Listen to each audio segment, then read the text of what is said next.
हाय बच्चों, welcome to NCERT math genius. मैं आज आपके लिए लेके आया हूँ जो आपका मेंसुरेशन है क्लास 8 का, उसी का हम डिस्कशन करेंगे।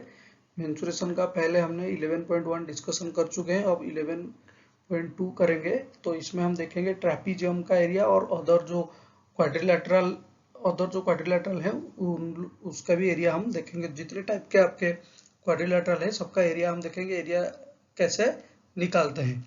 आप एक बेसिक चीज हमेशा याद रखिए, कभी भी किसी चीज का एरिया निकाला जाता है ना, तो उस वहां पे क्या लगता है, उसका बेस लगता है और हाइट लगता है। आप कोई भी चीज देख लीजिए, किसी भी चीज का हम अगर, ये आपका दिमाग में हमेशा रहना चाहिए कि किसी भी चीज का अगर हम एरिया निकाल रहे हैं, हमेशा उसका बेस का लेंथ और हाइट का लेंथ, मतलब बेस और हाइट, ये दोनों हमें हमेशा चाहिए। तो यहाँ पे जो ट्रापीजियम है, तो ट्रापीजियम के बारे में मैं कुछ बता देता हूँ। तो ट्रापीजियम क्या होता है? ट्रापीजियम का दो पैरेलल साइड होता है और दो इम्पैरेलल साइड होता है। तो पैरेलल, इसका भी एरिया का जो फॉर्मूला है ट्रापीजियम का, तो इसका एरिया क्या होता है? ये दो पैरेलल साइड जो है, ये दो पैरेलल साइड मान लीजिए, ये ए, ये बी, ये सी, ये डी। तो ये दो पैरेलल साइड का जो सम होता है, मतलब A D plus B C, ये दोनों का सम होता है इनटू उसका हाइट होता है इनटू एच और इनटू हाफ। तो इसका एरिया क्या होता है? हाफ इनटू दो पैरेलल साइड का सम इनटू उसका हाइट। तो ये होता है आपका जो ट्रापीजियम का बेसिक फॉर्मूला। और सारे भी ट्रापीजियम के रूल्स हैं, फॉर्मूला हैं जो आप निकाल सकते हैं उसका एरिया, तो वो हम आगे देखेंगे। तो इस चैप्टर में हम इसी फॉर्मूले के ऊपर, जो भी बेस्ड होगा इसी फॉर्मूले के ऊपर, उसी के ऊपर ही हम सॉल्व करेंगे। तो एक चीज हमेशा याद रखिए, जो भी हम यहाँ पे एरिया निकालेंगे, हमेशा एरिया का याद रखिए बेस इंटू हाइट। कहीं पे 1/2 होता है, half into base into height होता है, कहीं पे सिर्फ बेस इंटू हाइट होता है। तो वो हम कभी और देखेंगे कि बेस इंटू हाइट क्यों होता है, वो हम आपको मैं समझा दूंगा बेस और हाइट क्यों होता है, कैसे होता है। तो आज हम देखेंगे, सीधा एक्सरसाइज करेंगे। तो देखिए पहला question, the shape of the top of surface of a table is a trapezium. तो ये एक जो टेबल यहाँ पे आप देख रहे हैं फिगर में, तो ये एक ट्रापीजियम टेबल है। Find its area if its parallel sides are 1 meter and 1.2 meter and perpendicular distance between them is 0.8 meter। तो यहाँ पे जो दे दिया आपका पैरेलल साइड का लेंथ दे दिया और हाइट दे दिया, डिस्टेंस बिटवीन उसका हाइट, ये जो 0.8, तो ये उसका हाइट ही है। ये जो आपका 0.8 यहाँ पे दिया है, ये इसका हाइट ही दिया है। इसका ये जो दिया है 0.8, इसका हाइट दिया है। तो हमें क्या मिला यहाँ पे? तो हम लिखेंगे कि पैरेलल, यहाँ पे लिखेंगे पैरेलल साइड्स आर कितना, 1 मीटर एंड एक हो गया 1.2, 1 मीटर एंड 1.2 मीटर। और उसका हाइट क्या हो गया? हाइट क्या हो गया आपका? 0.8 मीटर। अब एरिया का फॉर्मूला क्या है? एरिया को हम ए से डिनोट करते हैं। तो एरिया का फॉर्मूला है हाफ इंटू दो पैरेलल साइड का sum of parallel side, some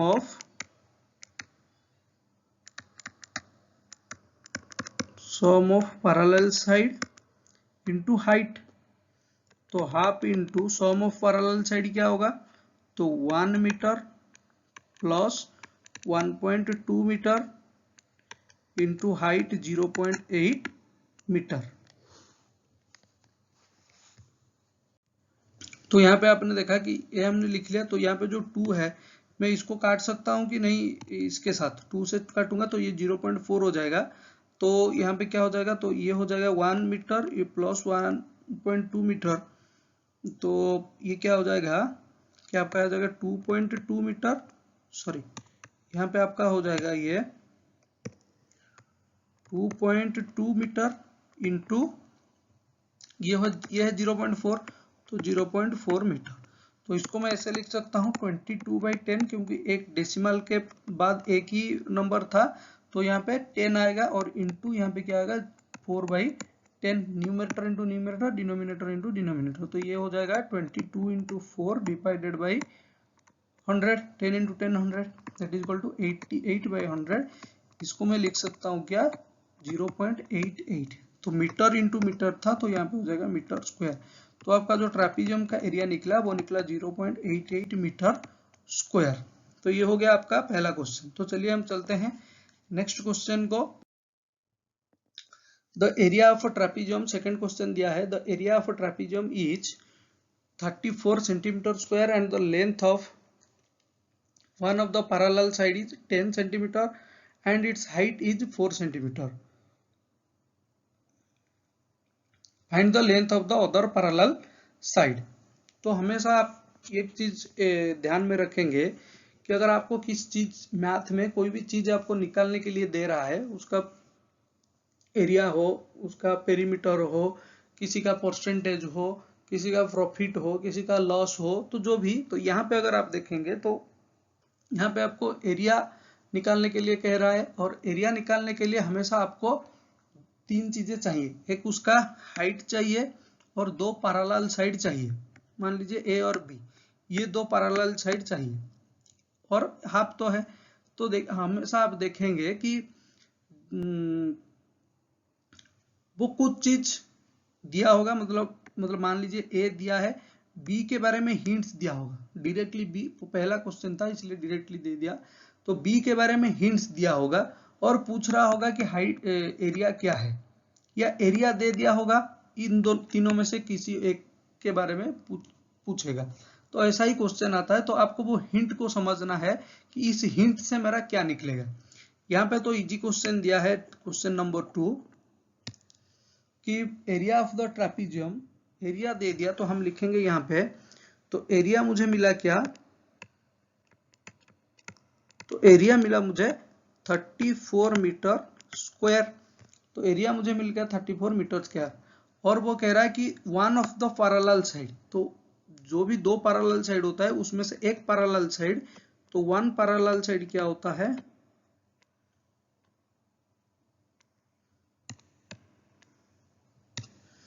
one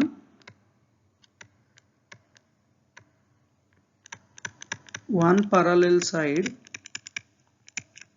one parallel side के बारे में क्या दिया है, one parallel side is 10 centimetre. तो इतना हमें दे दिया, बाकी हमको क्या पता है। तो आपको यहाँ पे एरिया का फॉर्मूला लिखना है। ऐसे आप लिखेंगे कि area equal to half into sum of parallel side, जिसे मैं मान लीजिए इसमें ए मान लिया एक को मान लिया बी, इंटू हाइट। ये हो गया आपका फॉर्मूला। तो इस फॉर्मूले में हमें क्या क्या दिया है उसको हम पुट करेंगे। तो यहाँ पे एरिया के बारे में दिया है, एरिया कितना दे दिया है 34 मीटर स्क्वायर। तो यहाँ पे एरिया दे दिया 34 metre square, that is equal to, ये हाफ तो हमेशा हाफ ही रहेगा, और एक पैरेलल साइड दिया है कितना 10। हम इसको ले सकते हैं या इसको ले सकते हैं। हम मान लीजिए इसके बारे में दिया है, तो ये दे दिया आपका 10 सेंटीमीटर। बी कितना नहीं दिया है, मैं उसे बी रहने दिया। और हाइट के बारे में क्या दिया है, height is equal to 4 centimetre. यहाँ पे दिया है height is equal to 4 centimetre. तो यहाँ पे जो हाइट 4 सेंटीमीटर दिया है, तो इस इंटू में यहाँ पे कर दूंगा 4। तो इन टोटल मेरे पास एक इक्वेशन आया ये कि 34 metre square equal to half into, इस 4 को मैं इस साइड ले आता हूं, इंटू यहाँ पे 10 प्लस बी। ये मिला ओवरऑल मुझे इक्वेशन। तो इस इक्वेशन को अब मैं सॉल्व करूंगा तो b निकल जाएगा। तो इस इक्वेशन को अब मैं सॉल्व करूंगा। हाँ, तो देखिए ये 2 से 4, ये 2 ये 4 कट जाएगा, तो यहाँ पे हो जाएगा ये 30 इंप्लाइज है, सब लिख सकते हैं 34 इक्वल टू, ये हो गया 2 से कटा 2, तो ये हो जाएगा 2 whole into 10 plus B, that implies 34 equal to 2, इसके साथ एक बार मल्टीप्लाई होगा, फिर इसके साथ एक बार मल्टीप्लाई होगा, और बीच में प्लस साइन है तो प्लस साइन आएगा, 2 इंटू 10 हो जाएगा 20 प्लस 2 इंटू बी हो जाएगा 2b, प्लस था तो बीच में प्लस साइन आया। दैट इम्प्लाइज, मैंने हमेशा कहा है कि इक्वेशन में नंबर के पास नंबर आएगा, तो यहाँ पे क्या हो जाएगा 34 माइनस 20 इक्वल टू 2b। तो देखिए मैं ऊपर लिख रहा हूं, तो ये हो जाएगा कितना 20, ये आपका हो गया, ये आपका हो गया 14 equal to 2b, 14 equal to 2b। That implies b equal to 14 upon 2 by 14 divided by 2, that is equal to निकला 7। तो यहाँ पे b का वैल्यू क्या निकला, b का वैल्यू आपका निकला 7।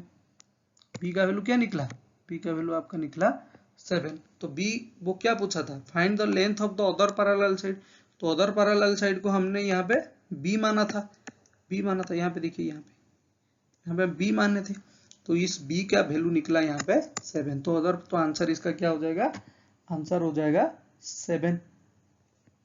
ओके, तो चलिए नेक्स्ट क्वेश्चन देखिए। Next question, the diagonal of a quadrilateral shaped field 24 metre and the perpendiculars dropped on it from the remaining opposite vertices are 8 metre and 13 metre. तो क्या कह रहा है, ओवरऑल ये कह रहा है कि यहाँ पे एक देखिए, यहाँ पे जो दिया है, मान लीजिए ये ए है, ये बी है, ये सी है, ये डी है, यहाँ पे मैं इसको मान ले रहा हूँ ई, देखिए यहाँ पे मैं इसको मान रहा हूँ ई और इसको मान रहा हूँ एफ, तो ये मैं मान लिया।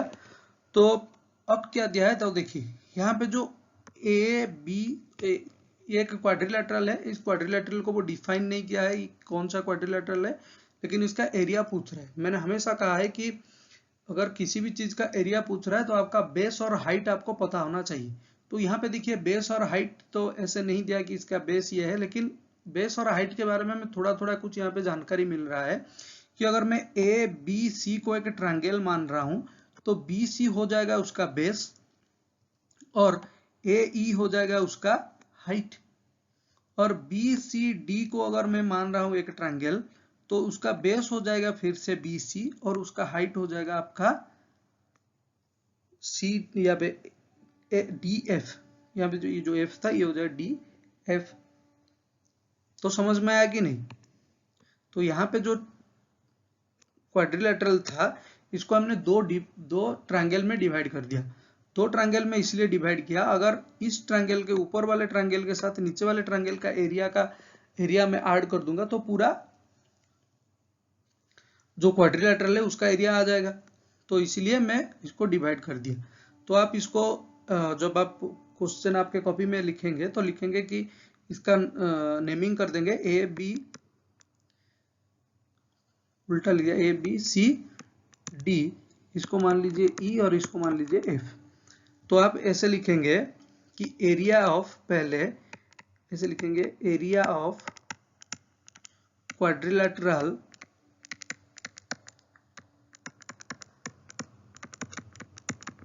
is sum of the area of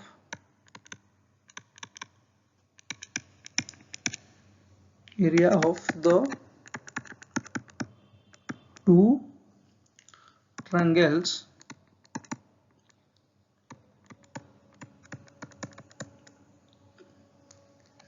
ABD and BDC triangle. तो इसको आप पहले लिखेंगे, तो यह पहले लिख लीजिए, मैं मिटा रहा हूं, आप पॉज करके लिख सकते हैं।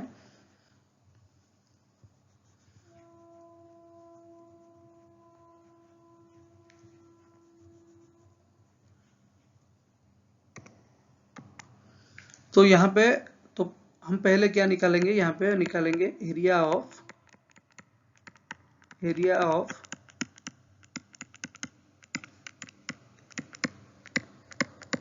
Triangle of triangle of ABD B D triangle का हम एरिया निकालेंगे। तो एबीडी ट्रायंगल का एरिया निकालेंगे। एबीडी ट्रायंगल का एरिया क्या होगा कि ये इसका base into half into base into height, half into B into H होता है। तो यहाँ पे एरिया दो triangle ABD equal to half into base उसका है बी डी और हाइट उसका है ए ई। तो क्या हो जाएगा, हाफ इंटू बी डी का value, half into B D का वैल्यू क्या है, बी डी दिया है 24 और उसका हाइट ए ई जो है वो है 13। तो इसको मैं 2 से काटूंगा तो यहाँ पे क्या है, इसे 2 से काटूंगा तो ये तो 2 से कट गया, ये 1 हो गया, यहाँ पे हो जाएगा 12। तो यहाँ पे मुझे मिलेगा 12 into 13 that is equal to 156 centimetre square. यहाँ पे सॉरी यहाँ पे दिया है मीटर स्क्वायर, तो यहाँ पे आप लिखेंगे मीटर स्क्वायर। तो आपका मिल गया पहले ट्रायंगल का एरिया मिल गया। तो यहाँ पे हम दूसरे ट्रायंगल का एरिया निकालेंगे। तो देखिए डायरेक्ट में लिख रहा हूँ area of triangle BDC that is equal to half into BD into CF that is equal to आपका जाएगा हाफ इंटू BD कितना है 24 और यहाँ पे CF दिया है 8। तो यहाँ पे आंसर क्या हो जाएगा कि that is equal to ये तो 12 से कटेगा 12 इंटू 8 तो यहाँ पे हो गया 96 मीटर स्क्वायर। तो दो ट्रायंगल का मुझे एरिया अब मिल गया, एक ये और एक ये। तो अब मैं दोनों को यहाँ पे ऊपर देखिए ऐड करूंगा। तो ऊपर ऐड करूंगा तो क्या होगा, तो एरिया ऑफ में लिखूंगा एरिया ऑफ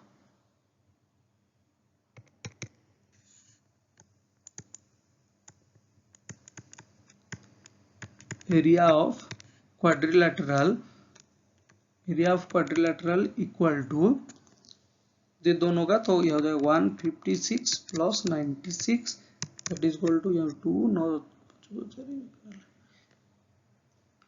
215 प्लस 9 अला 14 14 1 15। तो यहाँ पे है 5 1 1 2 252 मीटर स्क्वायर निकला आपका जो क्वाड्रिलेटरल था उसका एरिया। क्या निकला,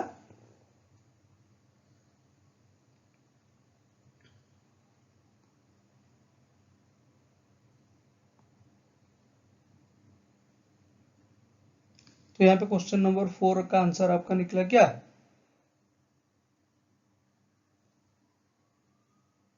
252 मीटर। तो हमने क्वेश्चन नंबर 3 छोड़ दिया क्या। तो देखिए क्वेश्चन नंबर 3 बाद में करते हैं, मतलब अभी कर लेते हैं। तो आपका ये होमवर्क आपके लिए मैं देके जा रहा हूँ। आपका क्वेश्चन नंबर 3 और क्वेश्चन नंबर 5 आप करिए, आप ट्राई करिए, नहीं होगा तो मैं आपको बता दूंगा। तो चलिए फिर मिलते हैं नेक्स्ट क्लास में।